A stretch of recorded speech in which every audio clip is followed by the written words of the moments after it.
the Moche Bean Warriors. They have all these pots that are painted with these scenes of these bean-shaped warrior figurines running all around with spears, and nobody knows why. That I imagine they have some, wonderful story that's lost to time about how all the beans waged war on somebody, maybe the human.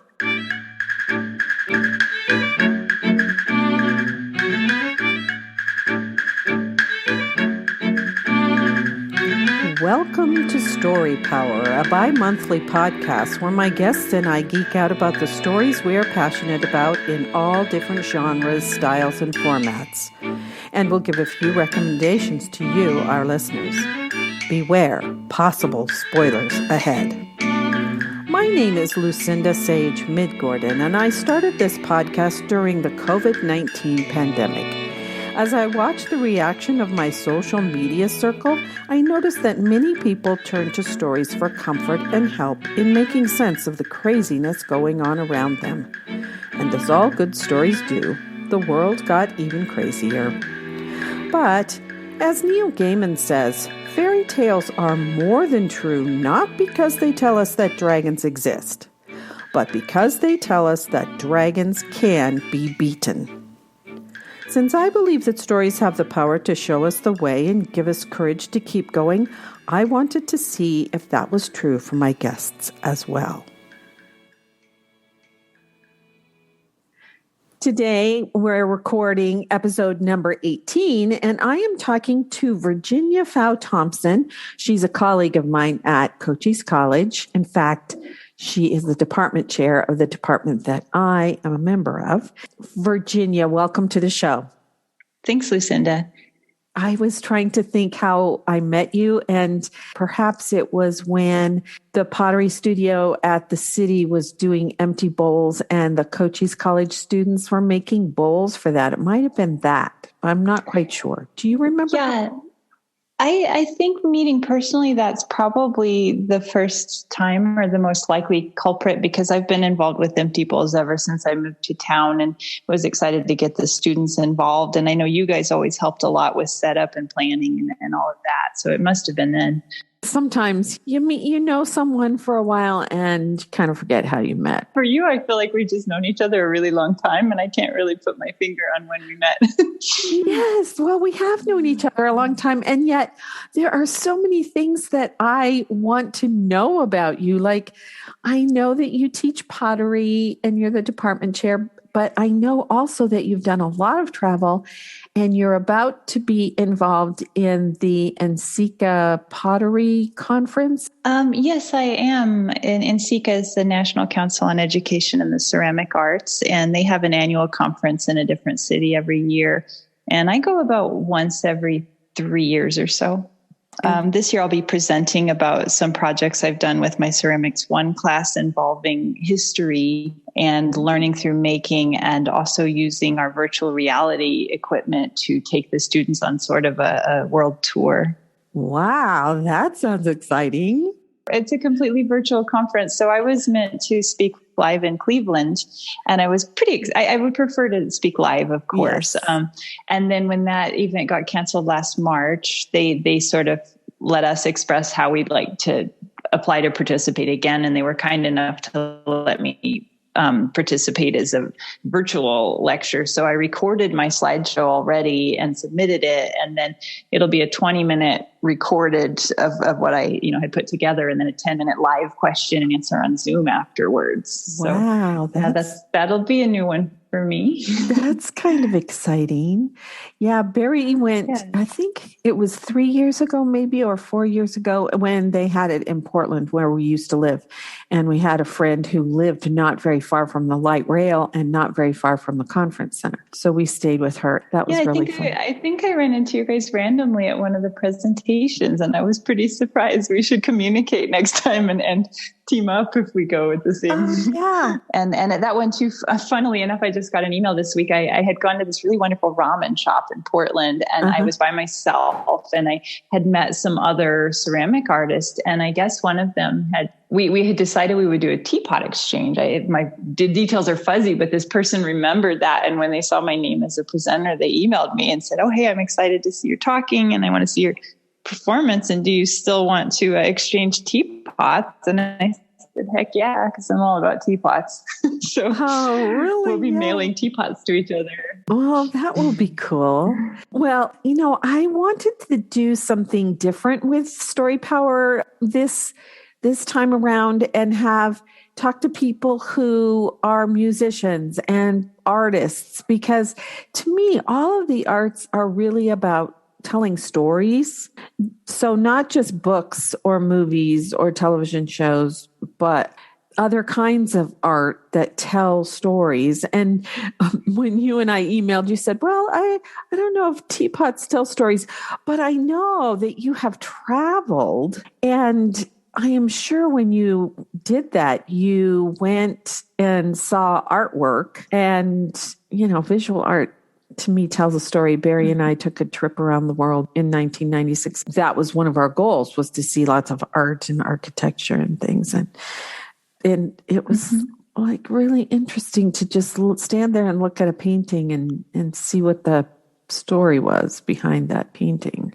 Yeah, I think like not all art is narrative, but that as an audience, knowing about the work of art, even knowing when and why and how it was painted or created is, I was out rock climbing last weekend, another one of my random hobbies. And a friend of mine who's in military that's in town climbing with us, I said something about the art museum in DC and how much I liked it. And he lit up and he says, I had this girlfriend at the time that was really into art history, and I never knew much about art. And we went to the museum and she told me all these things. And then I really liked looking at the painting. And I thought, everyone should take art history classes, but even if you don't, I think just some limited knowledge and museums lately, I think, do a great job of this too, of understanding the art beyond just what's readily accessible visually, especially if it's from another culture or another time.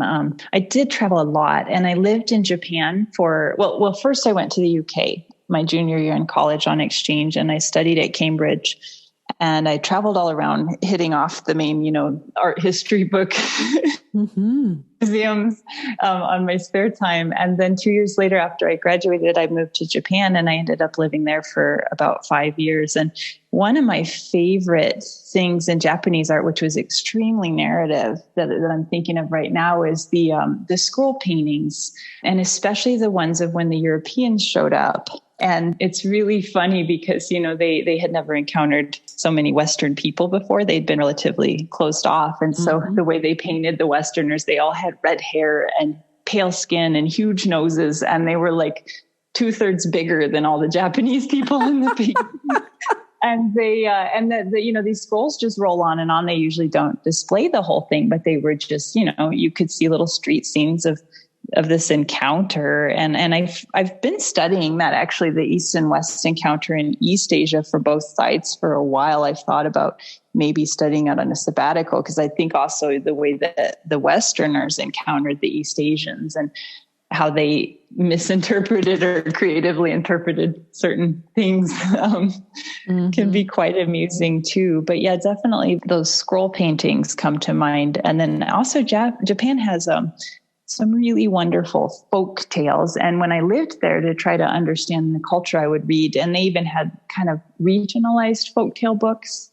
And some of them were written in easy, third grade Japanese, which is about as high as I ever read. So I've kept a collection of them that I used to practice reading sometimes. And they run quite the range. Some of them are really, really crass, which is funny to me because they tend to be such a polite culture. Yes. And then they also have a real knack for like the special kind of like sad, wistful, sabishi is the Japanese word, of like this loneliness or this sadness in their folktales. I think they do it better than any other culture. And partly because of that, every time I travel to a country and spend any time there, I try to collect some English language collection of their folk tales and read it while I'm traveling. I think that's really fun. I've done that in Tibet and in Iceland and Taiwan and several countries where I've just, if I can get it before I go, because it's a little hard to get English language books in some places. but I like having just a little paperback of folk tales to read and see how it aligns with what I'm seeing in the culture. Oh, wow. I love that idea. We didn't do that when we were traveling around the world. Japan was one of the places we went. And we were staying with my sister and her husband and family, and they lived in Tokyo. So we wanted to go from Tokyo to this town that was pottery. They did pottery in that town.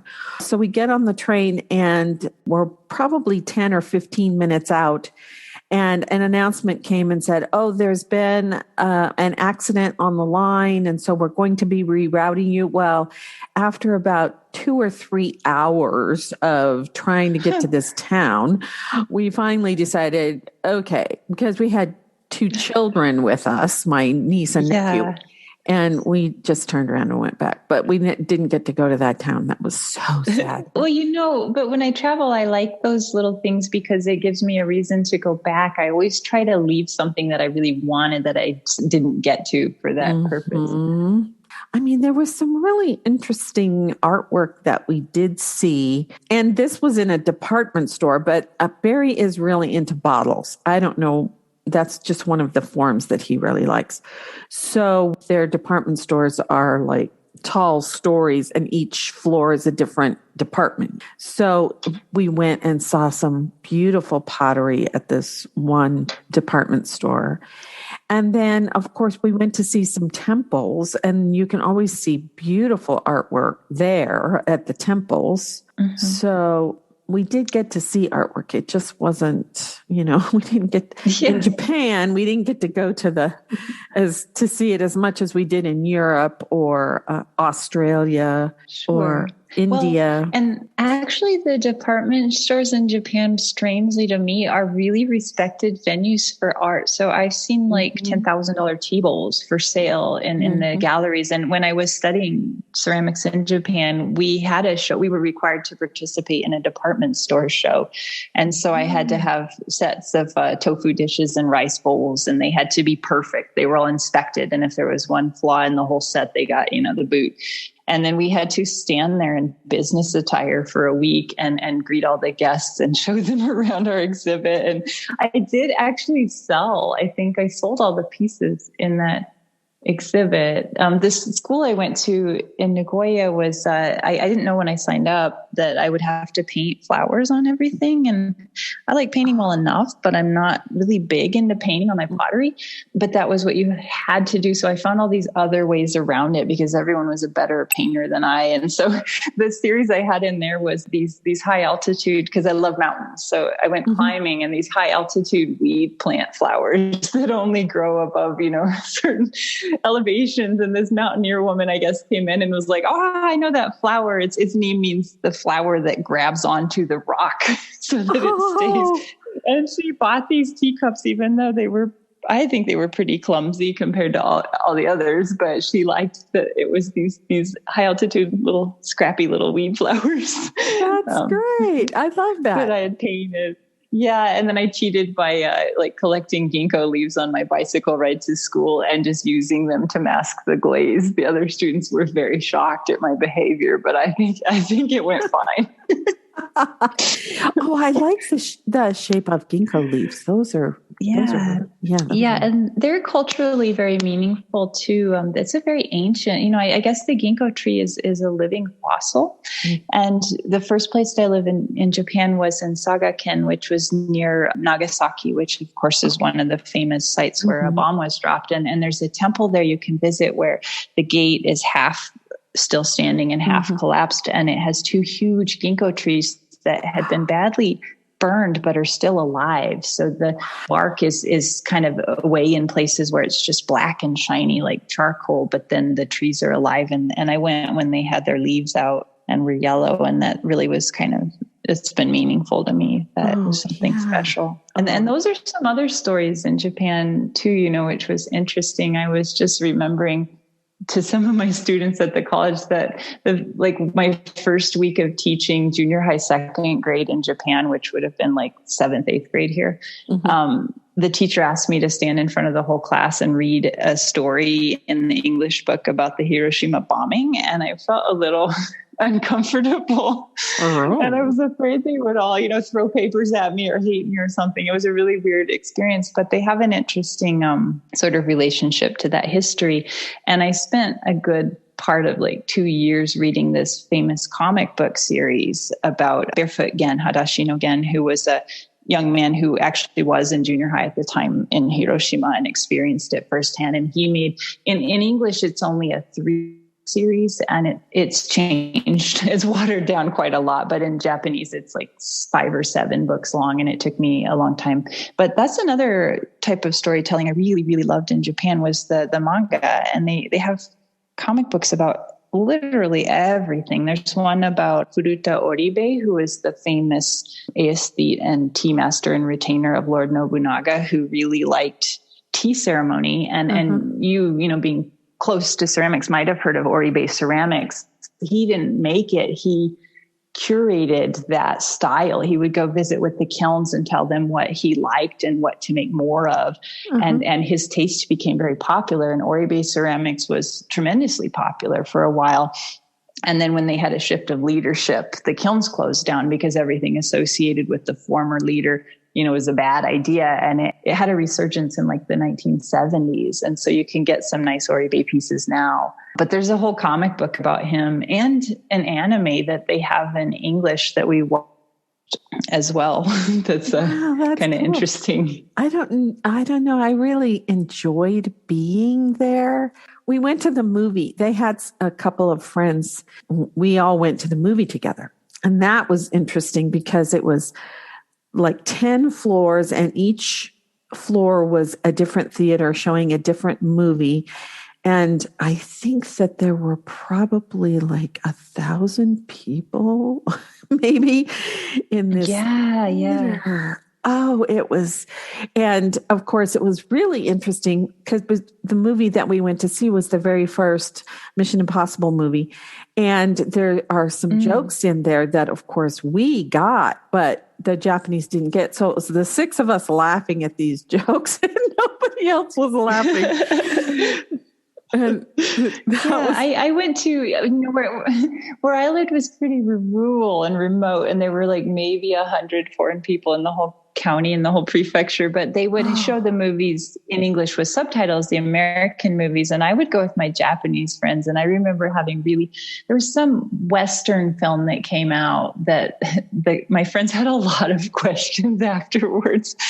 And then I remember seeing Last Samurai was a movie that was, an American film that came out in Japan while I lived there, and watching that in Japan with my friends and seeing, how that aligned with their experience and, or what they thought of it. It was quite interesting. Oh, yeah. And then I think also the film about Frida Kahlo was one I went to see in Japan. Yeah. It was around that time. And, it was really fun. And then we would all go get buffet lunch or dinner afterwards and just talk about the film in our mixed language and, see what we thought. Yeah, that's interesting. We didn't really have a lot of, people that were not our friends of ours. Because most of the places we went, we had contacts or we had friends that we stayed with, or but it would have been really fun to meet well, I take it back. In Germany, we did meet some German people and went out to dinner with them and, did some things with them. But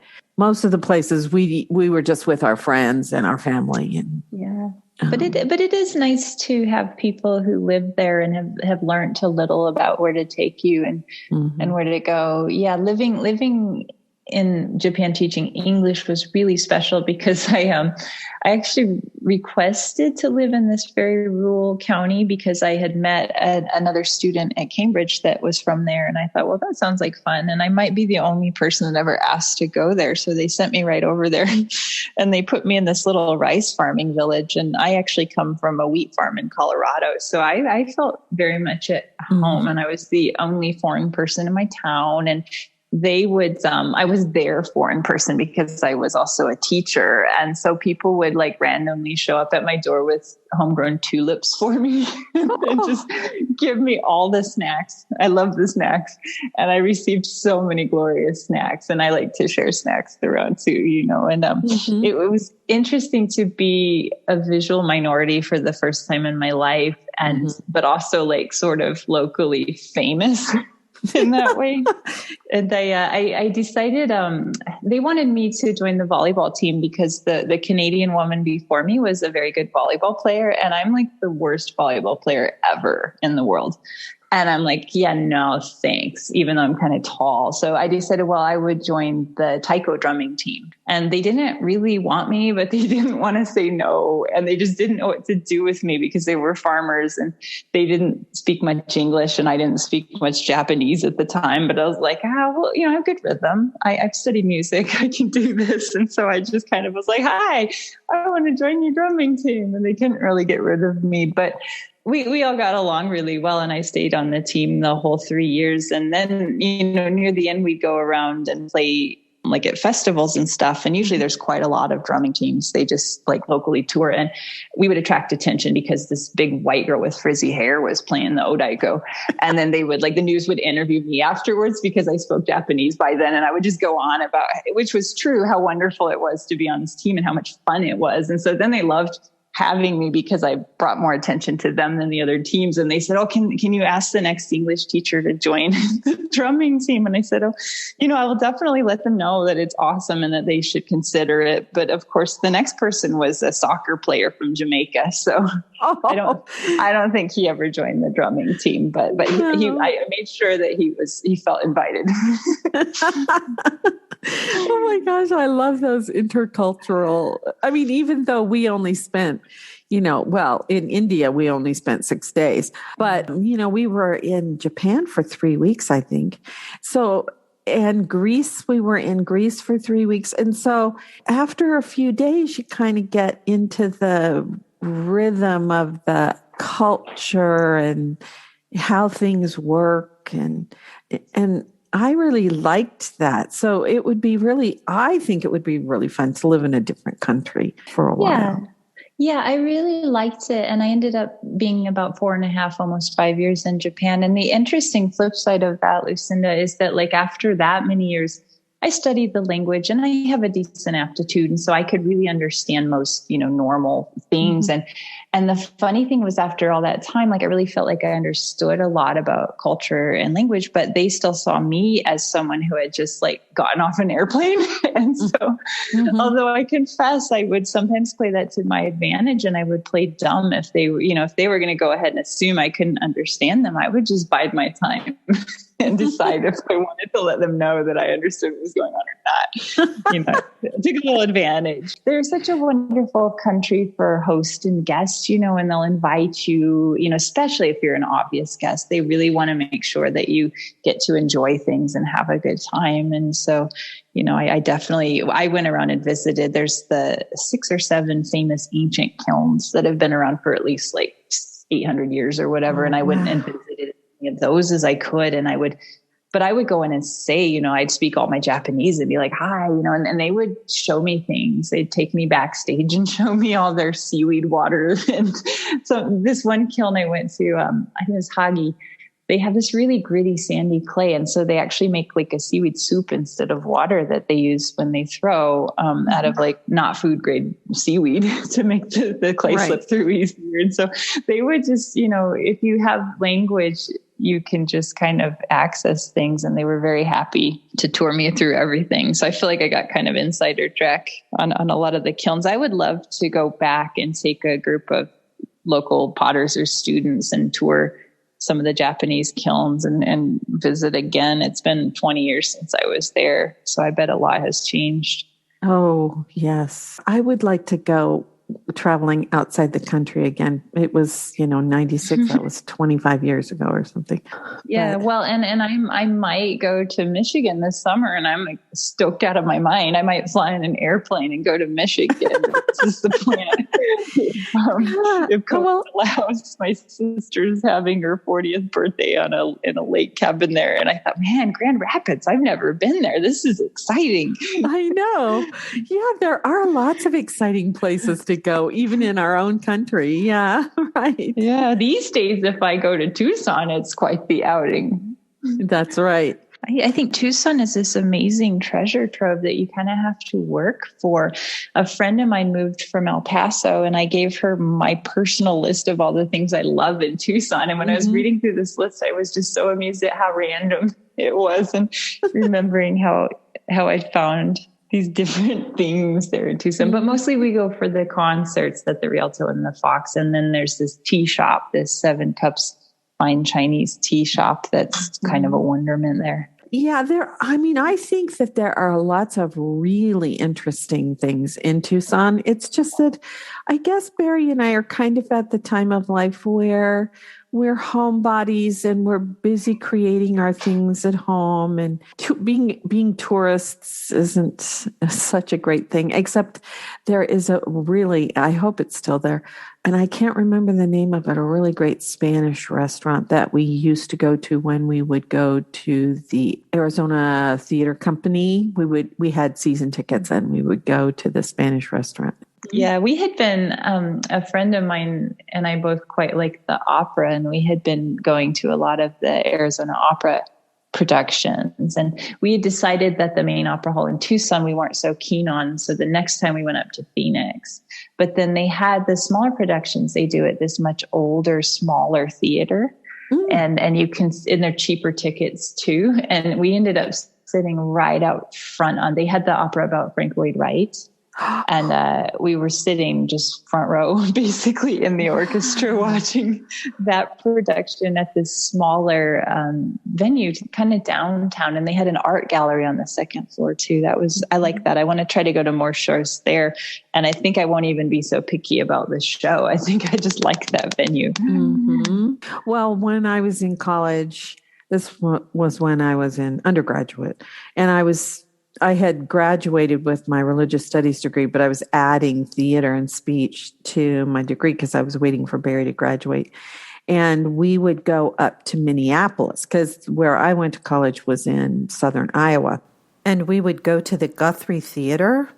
It was so fantastic to drive up there, first off, because in the fall, the Minneapolis is all the trees are turning and they're just so beautiful. But they also had an art gallery in the theater there. So that was really fun. We enjoyed that a lot. And Barry and I do enjoy going to art galleries. We've been to the one in Phoenix, and I don't know if we might have even been to the one in Tucson, but Phoenix has several really fantastic museums, but I really love the Tucson Museum of Art. They have just built a new wing. It took them a couple years of a collection to put their Latin American art collection in. And of course, a lot of it is ceramics. Oh, and talk about narrative. Nobody can top the Nazca and the Moche potters from Peru.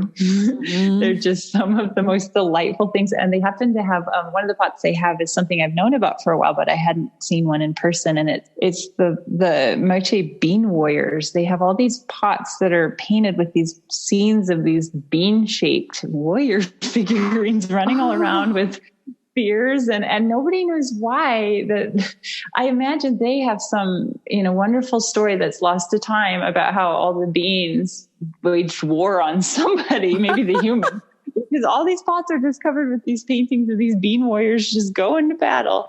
And they have one now, and the new collection is really beautifully displayed. So, I'd recommend you guys go up there. You can visit that museum. It's open now, but you have to reserve your tickets in advance, and they just limit, you have to enter within a 2-hour window that you reserve. And so they just limit how many people go in at a time, and it keeps it nice and sparse. Yes. So yeah, I'm actually going to go back there, I think next Friday, and have another walk around because it's been a little fun. while. Well, when we were in Greece, it was interesting, the paintings on the pots. Yeah. Oh, yeah. The Greeks are amazing. Yeah.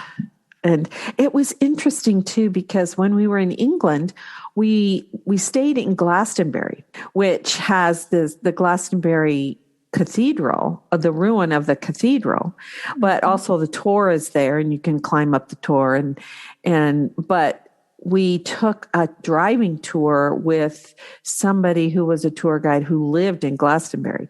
And we went to see Silbury Hill, Avebury Circle, and Stonehenge.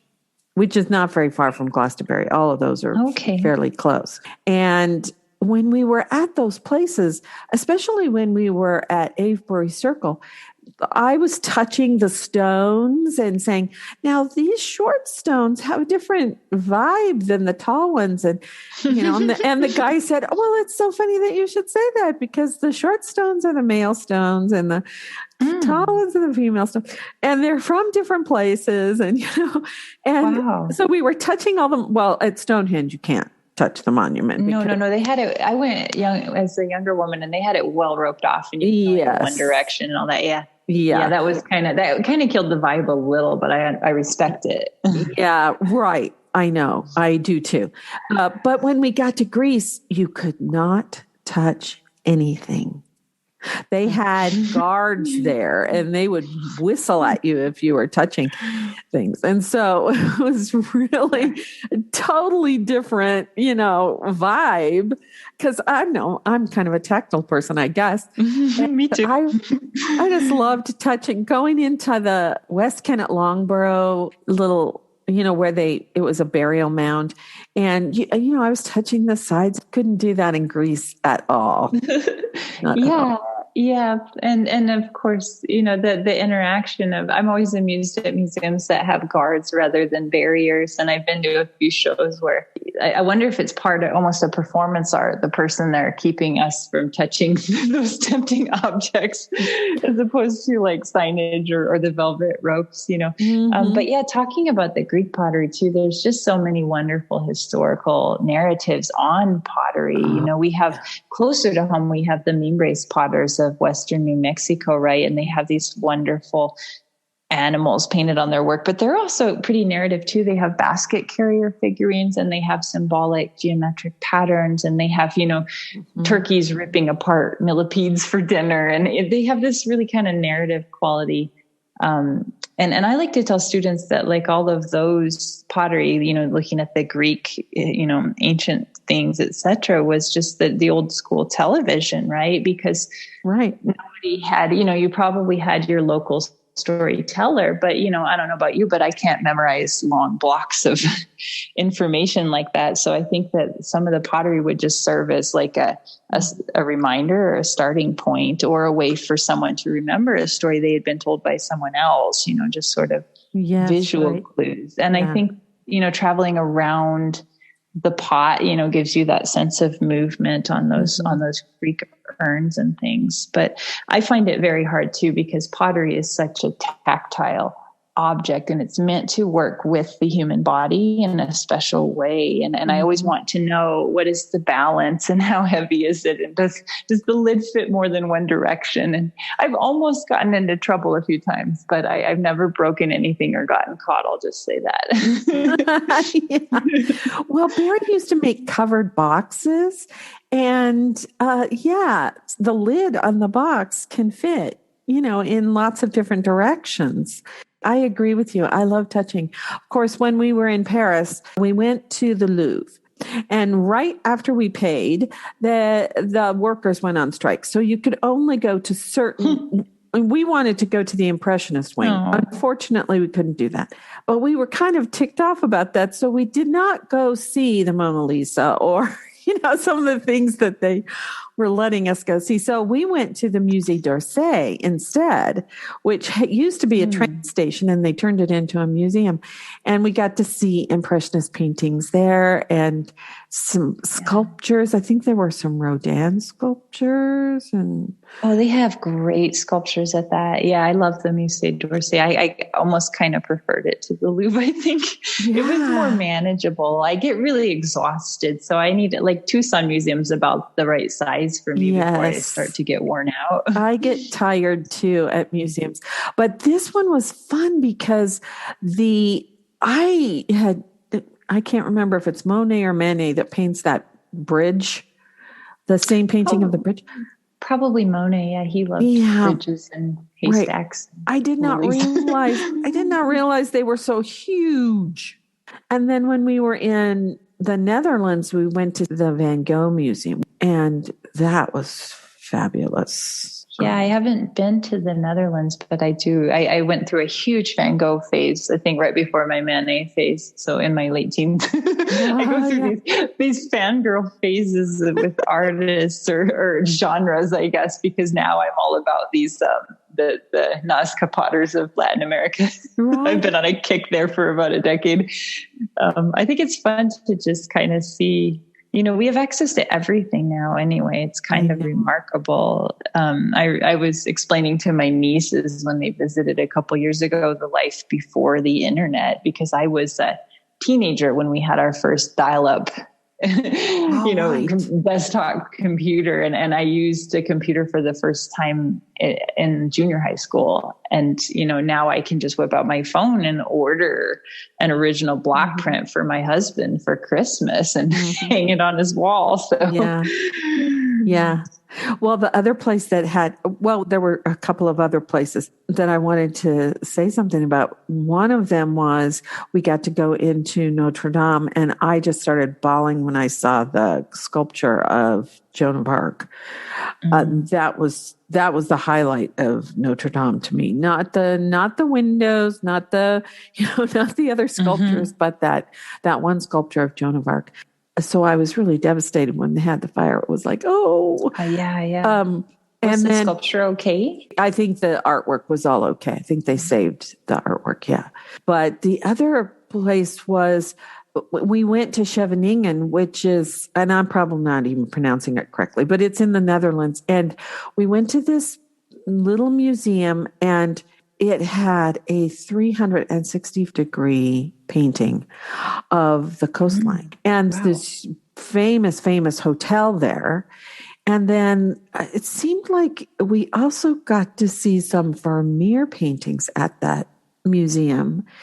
And the other place where we got to see some fabulous artwork was when we went to visit our friend who lives in Adelaide, Australia. And we went to a museum that had Aboriginal art. And I loved that.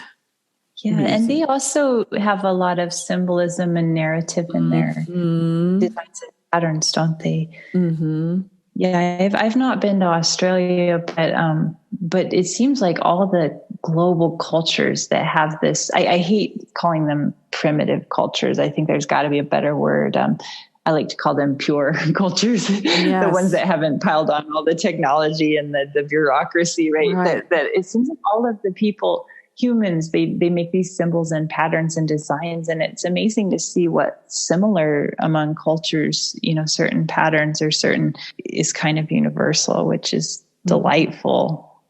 Well, one of the things I thought was so interesting about the art, it was modern. They were modern paintings. They were by Aboriginal people, but most of it was like dots of color around that made the image.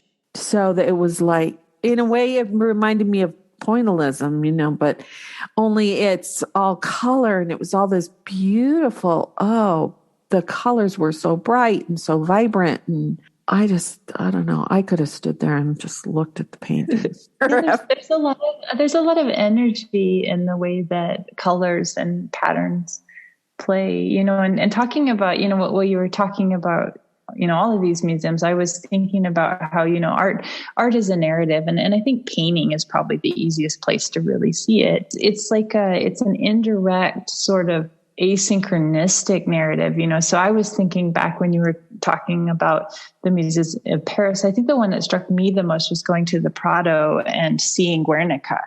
And, I've always had mixed feelings about Picasso, but that painting is, one, it's enormous, and two, it's just so visceral. And so you not only can see the narrative of what's happening, it's a painting about a town that was blown up during the war, but you really feel it in your gut in a remarkable way that maybe words on paper would be kind of hard pressed to give you. Yes. It's this immediacy of seeing the whole thing all at once, and also trying to break it down and figure out, what was happening and in what order and what caused it and what will happen next in a narrative fashion. I think that to me might be one of the greatest narrative artworks of all time. We didn't go see that. And I'm kind of glad we didn't, because when we were at the Van Gogh Museum, I came around the corner on the ground floor, and there was this little painting, and it was just like a bedroom scene or something. And something about that painting, it was like all this energy just shot out at me. And I started to bawl like I did when I saw the statue of Joan of Arc. And I'm going, okay, now that is weird. This painting isn't really about anything. It's just a bedroom with a chair and a window and, the bed. And I went up to see who painted it, and it was Picasso. It was a Picasso painting.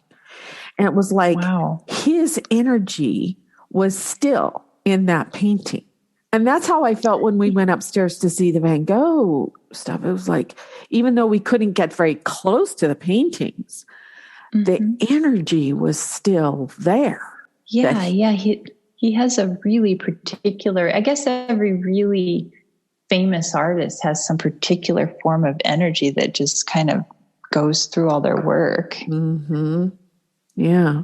Yeah. Van Gogh always feels so agonized to me in a way. I mean, not the way of like El Greco and stuff, but just the way of, you could just feel him just grabbing that paint and just applying it to the canvas with such abandon. And then if you know what paint used to cost back then, the man was broke and he died broke. And yet he was using all his paint on a single canvas. I know. It wasn't, he was just in that moment. Did you see the animated film about Van Gogh that they made a few years back? It was an animated oil painting film.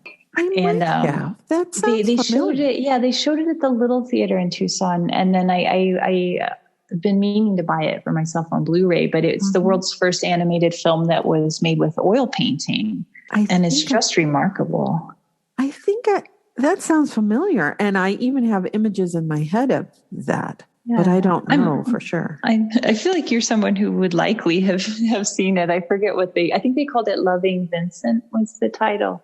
Oh, I'll have to go look that up. I think. But it's I could watch it over and over. And my favorite part there actually was at the end, because they did have live action actors that they had animated based on. And when they showed you at the end, they showed you, I believe, the actor and any Van Gogh paintings of that person, because they largely worked from his oeuvre. And so they had like the actor next to the animated version and next to, if there was a Van Gogh original painting of them, which I thought was really fun. Wow, that's cool. It was good credits. I like a movie with good credits. I don't always get that. Yes, really. Yeah, well, I don't know. The images are just... I guess I'm also a visual learner, but I like to touch things to get the energy. But I didn't have to with the artwork that we saw. It just sort of shot off the painting. I didn't cry at the Musée d'Orsay. I just thought they were gorgeous paintings, all the paintings we saw.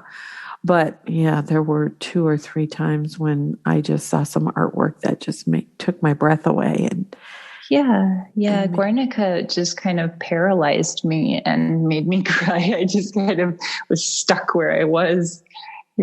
Some art has that power. And these days what I'll do is I have FOMO. I have extreme museum FOMO. So if I go to the museum, I'm going to go through everything unless somebody prevents me.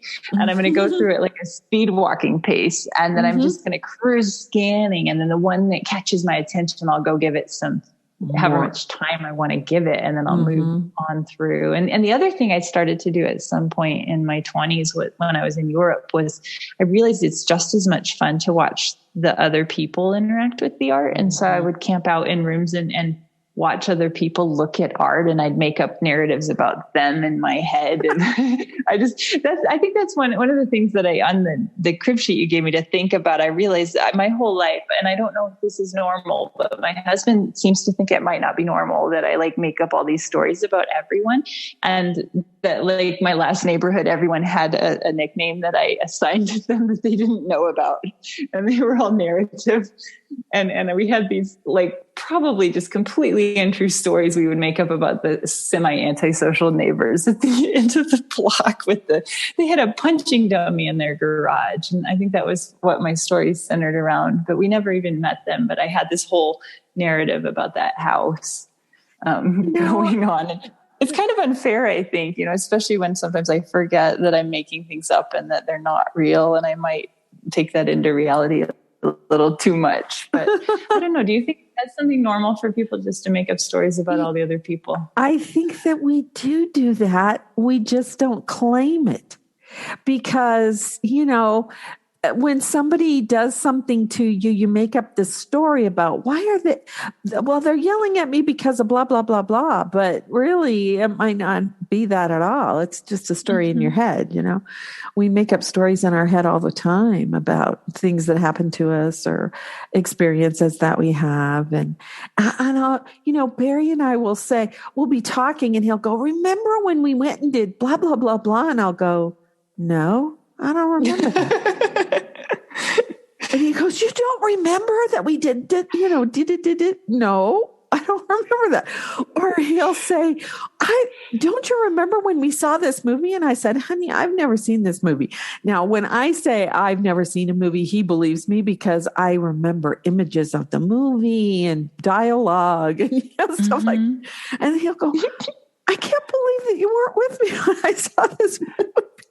Yeah, and I think that's maybe half the fun of being married to someone and living with them for as long as we do, that they experience things differently. And then years later, when you bring up something and they're like, well, blah, blah, blah. And you're like, I never noticed that at the time. And you remember it 4 years later. I'm terrible with a lot of memories, but for some reason, any restaurant I've ever eaten in, I can tell you where I sat and what I ordered. I guess I'm just really into food. And I'm like, well, we were here, 5 or 6 years ago, but I sat at that table and I had this meal. And he's like, okay, honey.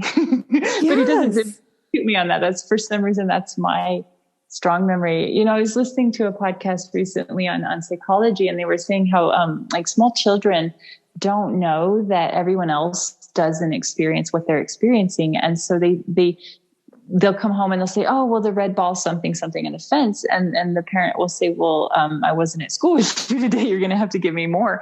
And that somewhere around 3 or 4 years old, they suddenly realize that all the other humans can't see what's going on in their own heads, and that their own thoughts and perceptions are unique and individual. And I thought that was I've been thinking about this for a couple of weeks now, that idea that, we as adults realize that our perception of something might just be entirely different from someone else in the same moment and location as we are.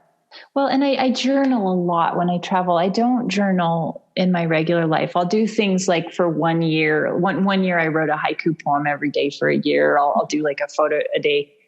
And I do that off and on. But when I travel, I get a journal and I draw in it and I stick down all my tickets and I just write a lot, because I love going back to those old journals and actually reading, my own description. And sometimes I'll read to my husband from the trips that I went on before we met, and times out of the journals. And in my daily life, I'm not really interested in that. But I guess when I'm traveling, I really want to work through what I've seen and experienced and save it for later in a way that I can access a little more directly. For us, we kept it on a computer, which probably now we cannot access it anymore because that was so long ago, but our journals.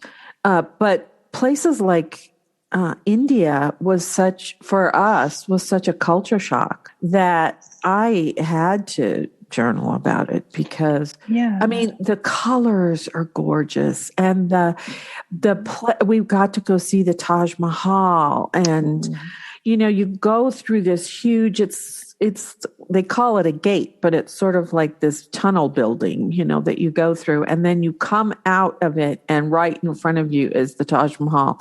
And everybody, Oprah even did this when she saw it. You stop at the end and you just go, whoa, because it's so much bigger, so much whiter, and it has precious stones embedded in it, in flowers and plant forms, and it's just so much more than you can imagine. Well, we went to the place where they cremated Gandhi, and that whole, it's a park-like area. And I don't know, I just bawled there too.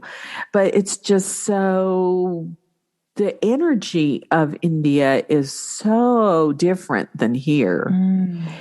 Yeah, I've always wanted to go to India, and I love their music and their food and their fabric and everything. But I've met so many people that have had a really difficult time. And when I went to Cambodia, Angkor Wat had that effect on me, but it was a difficult place to do because the poverty and also the wealth and poverty all juxtaposed. I realized I need to go to India, but I need a really good reason to go there, and then I'll be all right. So my goal is I want to go do something useful, either, even if that means like giving a workshop on teapots at some pottery studio. I don't know. Do something to give to the people, and I want to go learn something and receive something, like taking classes. And I think if I have two good reasons to be there, then I'll be okay with whatever happens. And also, we didn't have any contacts in India. If we'd had some contacts, but thinking back on it, I do want to go back. But it was like that. It was cardboard houses that people had built underneath the Bank of America building. And when we came back from the Taj, it was a government tour. So we took the bus from Delhi to Agra. It was a whole day trip. We left really early in the morning and we got back after midnight. And Barry and I are walking to the YWCA where we were staying. We didn't stay in those big fancy hotels. And people are sleeping on the street.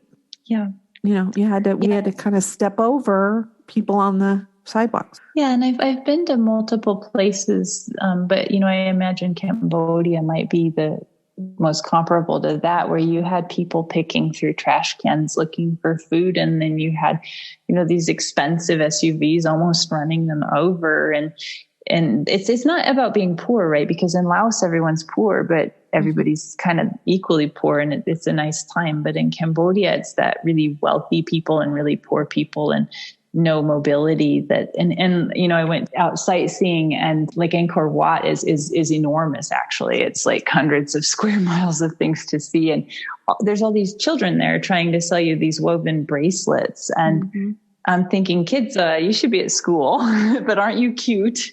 And I didn't like to tell them no. And so I would buy one bracelet from every kid and think to myself, am I propagating them not being in school and selling bracelets to foreigners then, or am I getting them food, or, it's such a it's complicated. Right. And I know we can't fix everything. And also I feel like, I read a quote once that like touring is maybe one of the most selfish things you can do, but it also gives you a chance to be your best self and to really try to learn and understand, different ways of being and that goes, to my love for stories too. When I read a book, I want to feel like I've experienced something new or lived some life that was not my own. And I travel for that reason. I want to, I don't want to be a consumer traveler where I'm going through ticking off my list of artwork to see so that I can brag that I've seen it. I want to really understand the daily lives and the different mindsets and the different, ways of being in reality that these people might have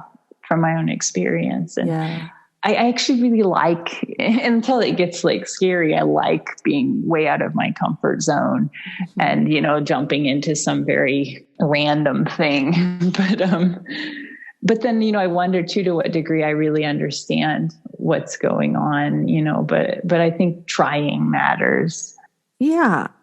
Because I don't know, when I hear things on the news now, even now, I have a different perspective about it.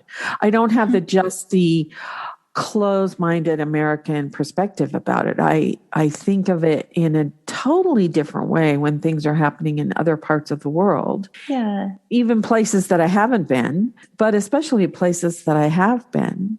Now the farmers in India, and I'm thinking, I totally understand their maybe I walked past that person on the street that time, Yeah. right. Maybe I ate something they grew for lunch, and then now, they're having this struggle. Well, yeah, I was touched. Last week they were reporting that, and I haven't been to Myanmar either, although I'd love to.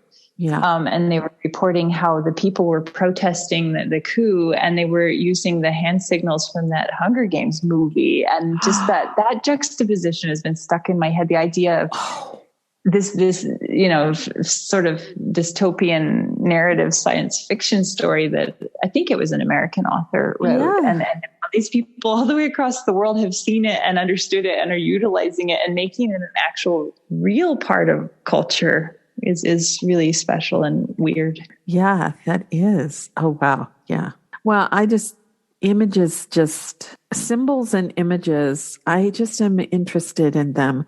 And, I watch a lot of movies, and it's amazing the symbolism in them. Yeah. And books have that too, the symbolism in them. That was one thing about traveling that I noticed, that each place where we went had a different feel to it, a different rhythm to it. And it was amazing that in a way, it was sort of sad, the Americanization of some places, it's like.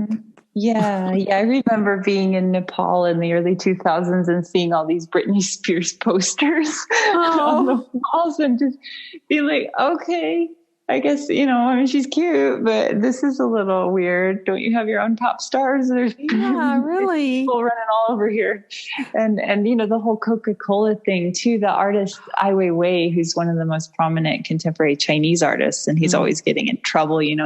His whole relationship with painting the Coca-Cola logo on the Neolithic pottery and all of that is so fascinating. And I guess, we can't, I think about there's groups of people that live in the rainforest that have never had contact with, advanced technology, savvy civilizations. And I think it's such an interesting thought of, if these people actually were given a choice, if they had a Roomspringer and they were like, hey, okay, here's what we have to offer. Here's the pluses and negatives of our modern culture with our busy lives and our iPads. Or you could choose to stay out here and just do subsistence in the jungle. I wonder what they would choose, and could they really be given a true choice? And what would they choose? Are we doing them a favor by leaving them alone, or would we be doing them a favor by giving them the choice to join contemporary culture, or, which is the right answer? Because posters are one thing, but, people seem to really enjoy drinking Coca-Cola. I don't understand why. I prefer tea. But I'm not a Coca-Cola fan either. But. Well, another thing that was so funny was okay. Okay is a universal. Everybody says it in almost every country we went to. Okay. They would say, okay. It was like, oh, they're so jarring in a way. Yeah. But if you boil it down a little, I remember going to a workshop once. I've always been fascinated by psychology. And there's the theory that there's 4 or 5 basic emotions that all humans have, and the expression of them in our face and body is universal. And so maybe the cause of the emotion would be different. Like what caused me disgust might be different than what caused someone disgust in South Africa. But that feeling and the way it's expressed in our faces is completely universal. And I always keep that in mind when I travel. And so much of communication is nonverbal anyway, that really it's not hard to connect with other people because we're just so much alike. Yeah. And so I think, there's the expressions we adopt, like, okay, as just a simple way of communicating without words. And then there's just the inherent, facial expressions we can't really hide. That's right. That show our feelings. Yeah. So it's only one layer out from that, I think. Well, some of the most fun things that I remember about our trip, and I think Barry does too, is in Paris, we had to check out of our hotel, but our train wasn't leaving until late at night. So we had to take our suitcases with us and everything. And so finally for dinner, we go to the train station at the restaurant, and we communicated to the waiter that we wanted him to choose our meal. And oh my gosh, the joy on his face to feeding you. Yes, of choosing what we were going to eat. And, he was it wasn't expensive. He didn't choose all this really super expensive stuff. But it was just, that was a cool thing. It was like, oh, wow, that was fun. I end up doing that kind of a lot, because if I go somewhere I don't speak the language, I'll walk in. Like I remember in Taiwan, I was at a street noodle cart, and I just walked up, and the first time I was there, and I just pointed to what this other older woman was eating, and I was like, I want that. Give me that. Uh-huh. And the noodle shop was like, okay, I'll make you a bowl of that. And the woman that was eating there and I would kind of smile. We didn't have any words, but she ended up, when I went to pay, the proprietor wouldn't take my money. And she's like, oh, no, she paid for you. She was so amused that I just ordered whatever she was having that she decided to pay for mine. And now we were friends, and I'll kind of do that. Although I have some more restricted eating now, but in general, I'll just kind of go in and be like, "Hey," but it made me remember my friend lived in Arita when I was in Saga, Japan, and Arita is a famous porcelain city nearby there. They had a Chinese restaurant in that town that was just the best food. And my friend said to me, "Okay, we're going to go to this restaurant." There was a small group of us. He goes, "Do not order off the menu. The chef will not like you. You walk in and you say, omakase shimasu, which means I leave it completely up to you, because every day he's got some menu he already planned out for everybody. Mm-hmm. And if you order that, you'll have the best meal in town. So you don't change anything. You just go, I'll have the meal, and then they just feed you, and it's amazing." And every time we'd go, it was a different experience, but they had a menu they'd hand you, and you were not to pick anything off it. It was just a formality. Oh, wow. That is so cool. I love that. Yeah. I love that. Food in the different countries, that's the thing that helps you learn a little bit about the culture, I think, is the kinds of food they eat. And I would go further and even to say, I think the snacks tell you the most. Everybody has to eat meals, mm-hmm. and usually it's some combination of carb and protein and this and that. But the snacks, the things that you don't need to be eating, I think they tell you the most about. My husband knows I miss Japan, and he subscribes to me one of those snack boxes with Japanese snacks that I get every month. Oh, that's cool. It's just so delightful. And some of them I had not eaten when I lived in Japan, because they just have infinite snacks. Yeah, that's neat. Well, do you have any stories, any books or movies or anything that you want to refer to that kind of go along with what we've been talking about before we go? Actually, when I was thinking about, and I knew we'd just kind of ramble, and we sure did, and it was great. But I did want to talk a little bit about, so I've been on about 5 or 6 years now. I've been on this mission to read all of the Pulitzer Prize winning novels, and Whoa. I'm about a third of the way through. And I decided I needed to do that because I love reading classical literature. Mm-hmm. And, there's all these lists of 100 books you should read. But when I learned that the Pulitzer Prize was given to an American author, and preferably someone that really showed something about America during that time. Mm-hmm. And they don't even always award. And if they don't think that there's a worthy novel, they just won't give one some mm-hmm. years.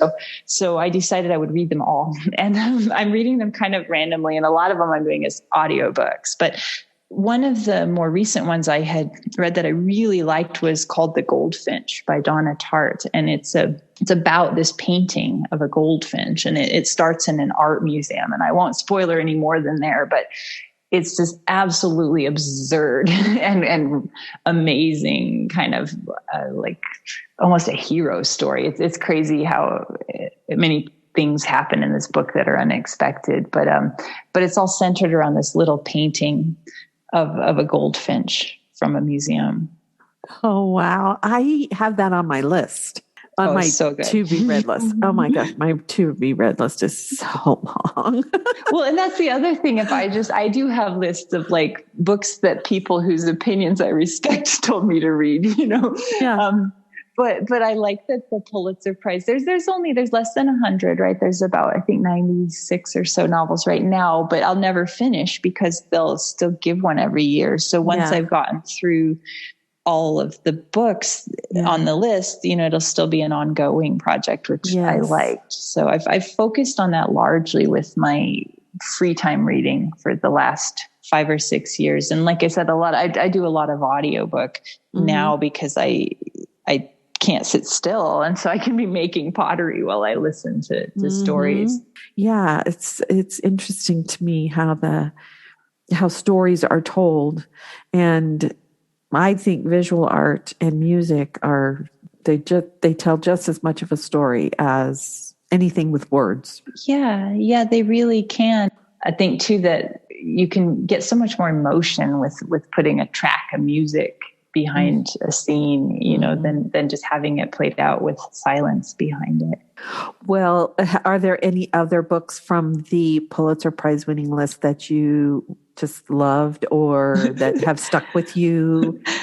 Well, see, there was one that I almost didn't like, but I won't say which one, even if I could remember the title offhand. I have a list of them in my phone and I write notes sometimes, but there's really not been any that weren't fantastic books. And part of the fun with the early books was even getting a hold of them. Some of the really old ones, I guess there's 2 by Booth Tarkington in the 1800s and The Magnificent Ambersons by Booth Tarkington. And I'm like, okay, here we go. Finally got this book in a compilation. It was amazing. It was delightful. It's not something that I think would ever hit 100 lists of all time, but it's just really putting you a glimpse. And then I've started a separate list of how many of these books are about Civil War and slavery, because it's been a lot lately. This last summer, I did Gone with the Wind, which was a 50-hour audiobook, followed by The Color Purple, followed by The Underground Railway by Colson Whitehead, which is pretty recent. I recommend those 3 in that order. That was the correct order.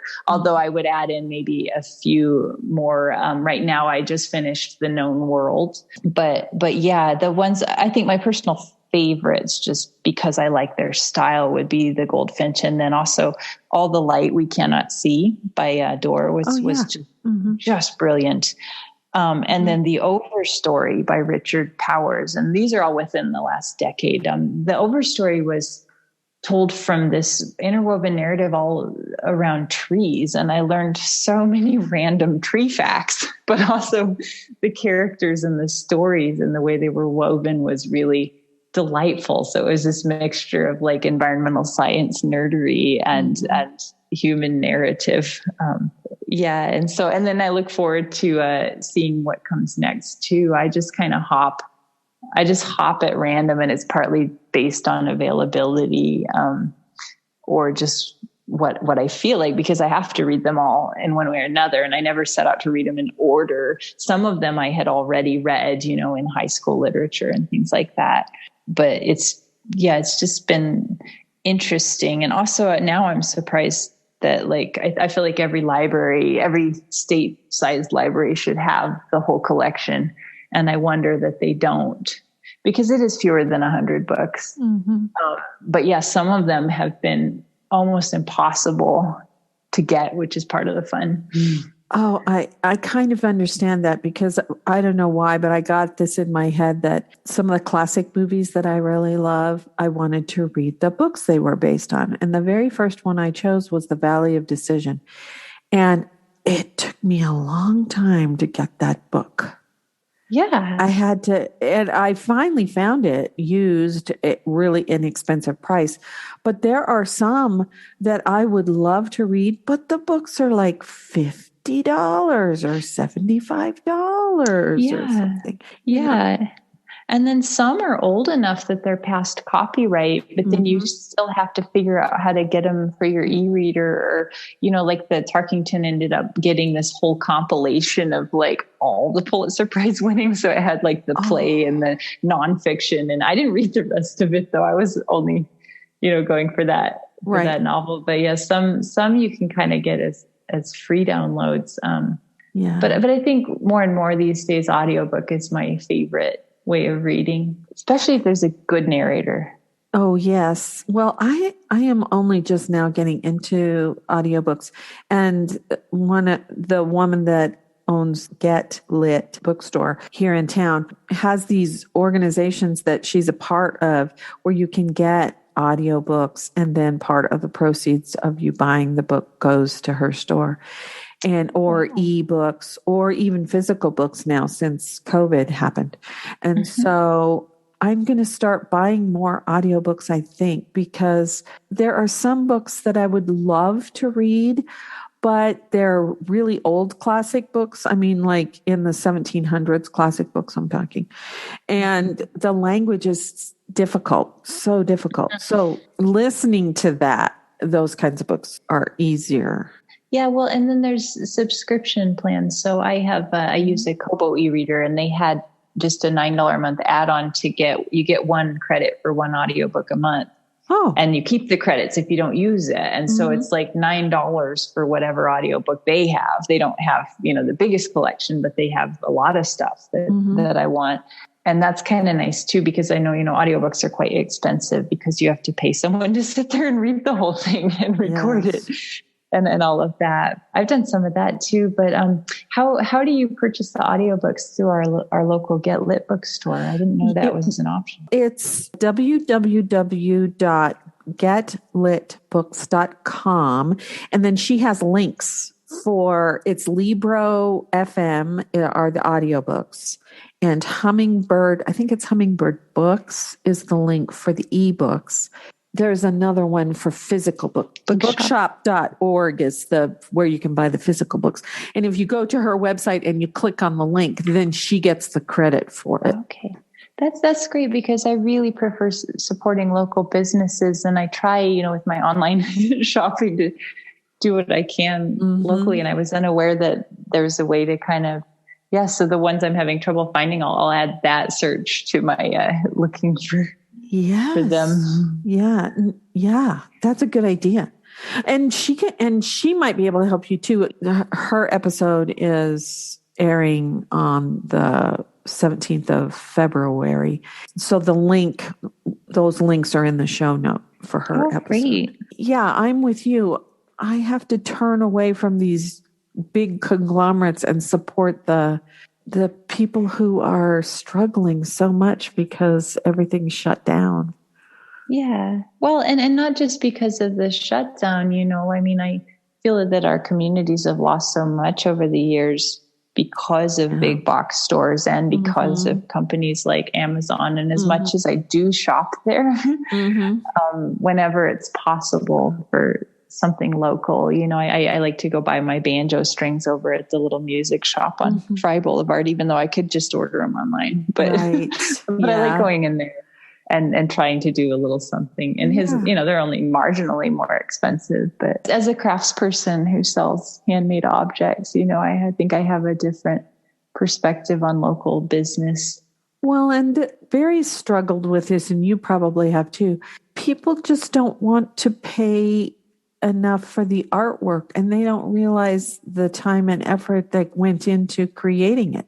Yeah, they don't respect that. And it's partly to do with our culture, like in Japan, the craftspeople have been doing that for generations, and the whole culture appreciates the value of a handmade object. Plus the Minge movement in the 1950s helped, in the 40s and 50s. But in America, as such a young culture, we do have a tradition of handicrafts, but we were happy enough to throw that aside as soon as the Industrial Revolution came in, because we like being progressive and efficient, which are good things. But I feel like our culture is just a little uneducated. And that's one of the reasons I like being an educator. If you take a pottery class and you try to throw pottery on the wheel and make a mug, then you have a whole new respect, both for the mass-produced mugs and especially for the handmade ones that are beautiful and functional and well made, So I think that, and I think narratives can help with that too. So many people say to me, "Oh, Ghost, the movie Ghost," right? They see people doing a skill. And I think more and more the web market for like bespoke craftspeople and potters in particular, they create these social medias with this whole narrative of showing the process and showing this the specialness and sort of, I think if you create your own narrative as a craftsperson, the audience buys into both you and your voice and supporting you as much as the actual object of their desire. And so, yes. I think that there's something to be said for that too, of understanding, what something means. And as much as, I said earlier, I make up stories about people, I make up stories about objects too. Antiques, not because they're antique, but because I like imagining where they were and who owned them and how they were used and how, they've traveled through time and through different hands. I have a large collection of ceramics, and about half of it is teapots, and most of them are not, they were used when I got them. And I like thinking about that. And I also like stories that are centered around, an object as much as a person too. I think there's some good examples of that. There is a Christmas movie, the two main characters, that's one of the things they do. It starts off when she's a little girl and she has this imaginary friend. And they will do that. They'll look at people and they'll make up a story about them. And then and when she turns 10, he has to leave. She's getting to the place where she won't believe in imaginary friends anymore. Well, when she's an adult, he shows up again. And he's totally confused because other people can see him. It's not just her that can see him. What? Like fun. So then they start doing that same thing when she's an adult, is they look at people and make up stories about them. And when you were first telling me that, that's what I was thinking of. I was thinking of this movie. Now, what is the name? We're not supposed to have imaginary friends if we're older than 10. Oops. Yeah, really. I know. Well, and I just flashed back to that film, The Red Violin, too, thinking about like an object and its narrative and how it passes through time and hands, and like having that is an interesting. So I found the name of the movie. It's Sundays at Tiffany's. It's a Christmas movie. The book is by James Patterson, and he co-wrote it with someone else. But it's just this wonderful story of, making up, because I think we all do that anyway. At least I do. I don't tell anybody about it, but I'll look at somebody and make up a story about them. I don't maybe remember it 2 days later, but I don't think you're alone in that. I think a lot of people do that. Well, and I think, that's one of the roles of an artist, I think, is to just be honest about the way that we work. I think that really great art and really great comedy are the same, and that we notice everyday things that everyone else either notices or doesn't pay much attention to. And we point them out, obviously, and we make people relook at themselves and what, is around them. And I think my favorite books and my favorite art and my favorite comedians really do that well, where it's something I've walked past 100 times and suddenly they just present it in this whole new light and this whole new narrative. And you're like, oh yeah, I've been ignoring that my whole life. And there it is. And isn't that interesting? And I didn't even think of it that way. Yeah. I like to think about how, ceramics is large. Most of archaeology is based around ceramics and how long it lasts. And I think about these things, and I've been told to think about them. In Japan, the students would smash things if they weren't perfect because they said, this is going to last for hundreds of years and my name is on it. And I want to be a respected craftsperson. Right. The idea that some of these things I make, every once in a while, I'll be making something and think about how, wow, when I'm dead and, dust, this thing could legitimately be here thousands of years in the future and someone could encounter it in the way that, we find these archaic pieces and get excited about them. Yeah. I wonder, there's that book, The World Without Us. Have you seen that one? It's speculation on if humans just instantly vanished, how all the objects we have would degrade over time. Mm-hmm. And, the ceramics and concrete would last the longest. Barry and I went to see an exhibit. This was when we still lived in Portland, and it was pottery and documents of the Dead Sea Scrolls. Mm-hmm. And Barry just stood and wept. because fingerprints were in the ceramics. And it was like, somebody made that thousands of years ago. It was just so moving. I always, when I see very, very old pots, I always look for fingerprints because I had seen a few too. And like crime scene identifiable fingerprints, that someone who didn't even sign their name because they didn't do that back then. And they had multiple craftspeople and all of that. But the idea that something so individual and delicate and distinctive can last for all those years. And I confess, I stick fingerprints on things too, along with my name. I leave a little fingerprint, here and there. There's something so beautiful about the hand and what it can do, the human hand can do. I think is so valuable to artwork. Yes. Well, we've been talking for a long time and I have enjoyed this so much. Do you have anything else you want to say?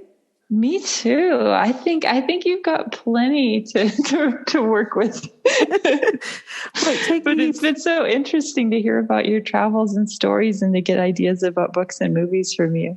And the same with you to hear about. I'm envious because we really liked Japan a lot. It would have been fun. Well, I have loads of Japan stories, but some of them need sake to come out. So we'll have to get together after we can muck it up sushi style. That's great. Yeah, that's one of our favorite foods is sushi. So, well, thank you for being a guest. I appreciate it. Yeah, thanks for inviting me. It's been a pleasure.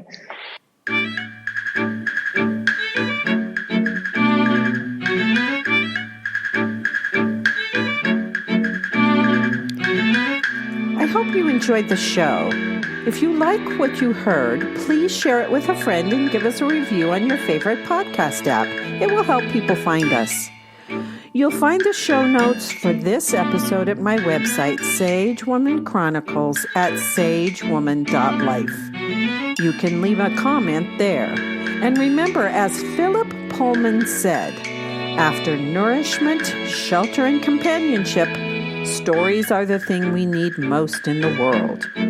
Until next time, this is Lucinda Sage-Midgorden. Thanks for listening.